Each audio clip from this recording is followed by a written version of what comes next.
Hello, I'm Rick from rktestprep.com, and this is using Desmos and sliders on the SAT. So on the SAT, you have Desmos at any time. You can click on the top of the screen and it will pull up this graphing calculator here. And so we're going to go through cases. We have three cases: marginal, probable, and almost certainly. So marginal are ways, problems where it might be easier to just go with math on your scrap paper or in your head. Probable is when Desmos starts to probably being helpful, and then almost certainly are ones where Desmos is way faster than trying to do this with pen and paper. So we'll go through these here. Number one, the line goes through these points. Which equation defines the line? Ton of ways to do this.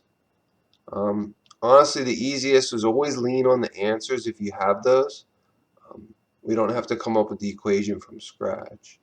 So if it goes through 0, 9, that means 9 is the y-intercept. So straight away it's not these. You could do slope. So recall the slope is the change in y's over the change in x's. That's a lot of work. The alternative is to just take this other point and plug it into each equation. So when you plug 1 in for x and 17 in for y in answer choice A, you get that 17 equals 9 and 1/8, which is not true. But when you plug that into D, you get 17 equals 17, which works. So always lean on the answers for clues. I think that's the fastest way. But the slope would also tell you that if you calculated that it was 8. So all those ways I think are faster than Desmos. But just so you can see, an important thing with Desmos you can do is if you come up here and add item, you go to table, you plug in the points,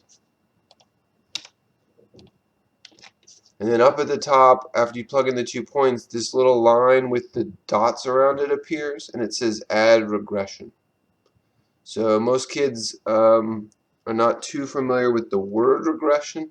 A regression is basically a best fit line. So all in middle and early into high school, they call it a best fit line. At some point, they're going to switch over and start calling it a regression. And so when you click that, it gives you the best fit line equation. So here, maybe that was overkill, but if I see tons of fractions or some other sort of messy problem, I'd probably use the regression. And then to get rid of stuff in Desmos, you just X out. Number 2, the line has this slope. Here's the intercept. What is the y-coordinate of the y-intercept? So classic y equals mx plus b. Every test has a couple of these, where m is the slope and b is the y-intercept. They give you the m, so you don't even have to do the y2 minus y1 thing. So you could plug in that point. Any point they give you in parentheses is an x comma y point. And we understand 90% of the test is substitution, so you could drop that 0 in for y, substitute it in, and substitute in the -6 for x. 0 equals 10 plus b, move the 10 over, so b is -10. So pretty straightforward, I think, to do that. Our alternative, we go into Desmos, we do y equals mx plus b. So we do y equals -5/3. Now notice when you type in a fraction to Desmos, if you keep typing, it's going to put the next items on the bottom of the fraction, which you don't want. So after you do the fraction, you have to use the arrow button and arrow over. It prompts you to add a slider, which you want to do. So there's our line when b is 1. Now you have the option, you could always throw in the other point. It'll graph it for you. You could even label it. But basically you're going to move the slider around till the line goes through that point. And sure enough, that happens when b is -10. So it's up to you which way is faster, which way is better. But that is an option there, and that's how the slider works. We move on to the next category, probable. It's probably going to be helpful to use Desmos. This problem's a bit of a mess without it. Here's the function f. A and b are constants. The graph goes through this point, and this other thing is true. Which of the following must be true? So we want to graph this equation. F of x you just write as y. When you're doing the square root, you have two options. You could either type in SQRT, and as soon as you hit T, it turns it into a root. The other option is you can come down here and you have a keyboard and you just type in the square root. Either way is fine. I'm going to minimize the keyboard. So we type in that stuff. It's great. They prompt you to add the sliders, so you add them both. So the graph looks like that. So now we want to go to the two qualifications, requirements they're having us do here. So they want the graph to go through negative 24, 0. You put that point in if you want. We can even label it. We're going to have to zoom out to be able to see it. And now people kind of freeze sometimes. It's like, well, what am I supposed to do? I don't know either. Like, you just have to move these things around and you'll figure it out. So let's say we do the wrong thing. Oh no, that's not moving it to left or right. So I guess we're not going to mess around with A. I guess B is the thing we want to move. Now, when you go to move it, they default the range here from negative 10 to 10. You can click in and make the range bigger. We're going to need to make it a little bigger. So now I can move it between negative 10 and 40. You could also just type the number in too if you have a number you want. If you know what you want the number to be, you click up here and just type it in. So it turns out negative 20 or b equals 24 moves the graph there. So we just satisfied number one. Then we go to number two. F of 24 is less than 0. What does that mean? Well, f is always y. So the y value when x is 24 needs to be less than 0. It needs to be negative. That's my translation of that. So we come over here. When x is 24, we're out here. We want the y value to be negative, so we play around with this. So basically we want a to be negative. Doesn't really matter what it is. Any value works. So we satisfied both of these requirements. Now we go to the answers. What must be true? I go to A and B. F of 0, that's the y value. When x is 0, that's this point here on the axis. That is neither 24 nor negative 24. So those are both out. And then we go A and B. A is negative, B is positive, so A is less than B. So that's how that goes.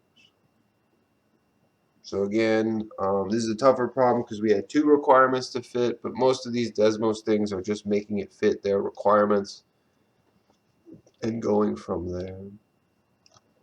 2 is the classic system. You could solve with substitution or elimination. Anytime I see fractions as a potential thing, I'm tempted to use Desmos rather than having to deal with fractions, but again, it's up to you how often you want to use Desmos. So you graph those two, you come in here and click. If you click this, it'll export the point so you can see it more clearly. You can also label it, but that's why it's C. That took like 8 seconds or whatever. Just triple check that you're graphing the right thing. Number 3, here's this equation. Goes through this point. What's the value of g of 0? So straight away we can graph it. Oops.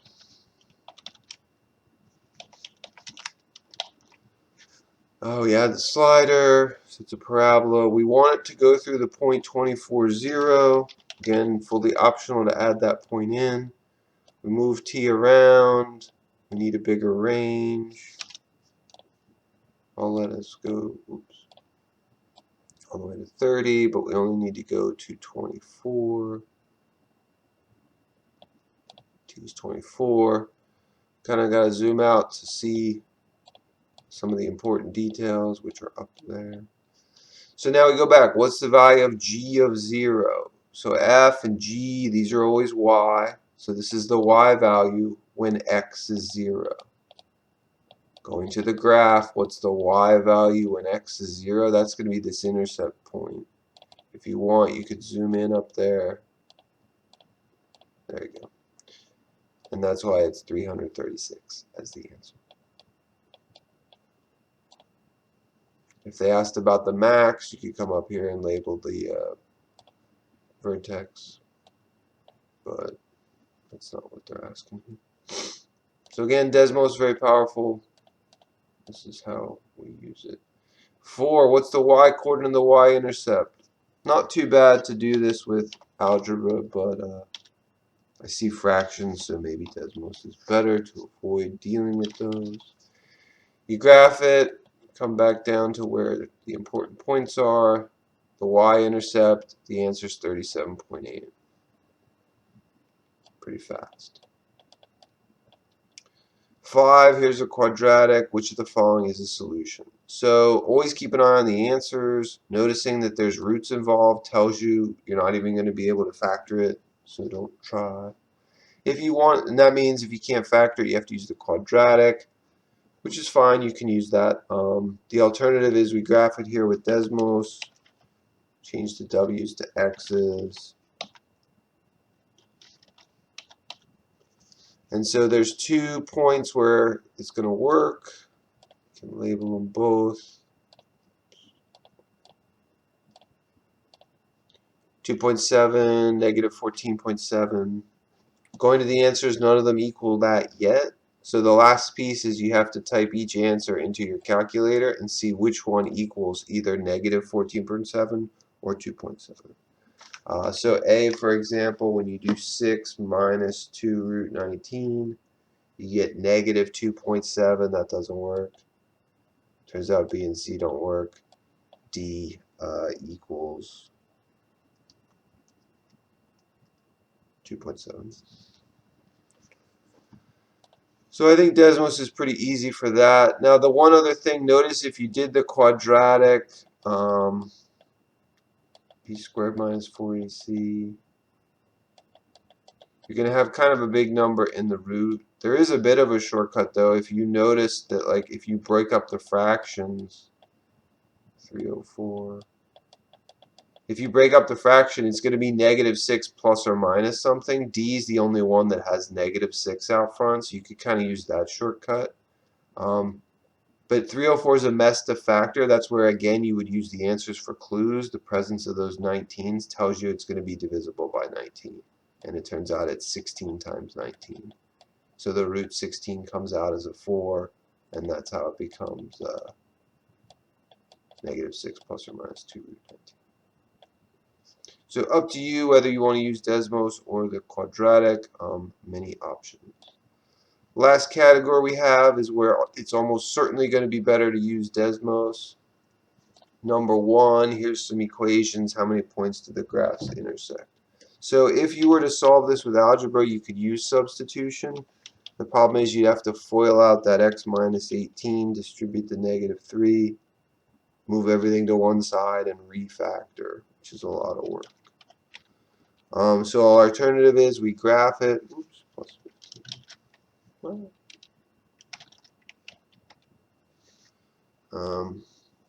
Wait, why is it doing? There you go. So when we graph them, at how many points do these intersect? 0. If it looked like this, you could see it intersects at 1. If it looked like that, you could see it would intersect at 2. So pretty trivial to just graph these. Is nice. Number 2, here's this solution is xy. What's the greatest possible value of x? So again, substitution is a fine option, but again, you'd have to move everything to one side and factor. Here's what Desmos looks like when you graph them. You get 2 points of intersection. What's the greatest possible value of x? So our two x values are negative 6 and negative 9. Negative 6 is the greatest. One more here. Which quadratic has no reals? This one you really have to lean on the answers for clues, and it will take a while. to try to factor them and see which one. Well, there's other ways to do it, but I think the fastest way is to graph it. So when I graph A, I get two solutions there. When I flip the signs around and graph B, we get 1. When we go to graph C, we get 2 again. And then when we go to graph D, I have to zoom out, but there's nothing. No solutions there. The alternative is you don't actually have to factor them. What you can remember is that no reals happens when the discriminant, the b squared minus 4ac, when that's less than 0. All the answers when you do b squared, you're going to get 14 squared.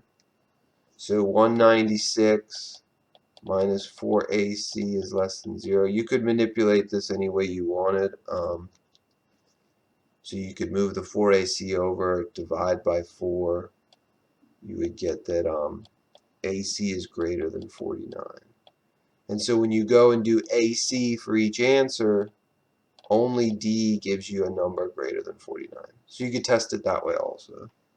So what's inside the square root of the quadratic, that tells you the nature of the roots, whether you have 2 reals, 1 real, or 2 imaginary. But if you're fast with typing, you could just type them all into Desmos. So that is the strategy there. We have another sheet of practice for these. Definitely practice these. Desmos will get you a lot of points on the test. And good luck.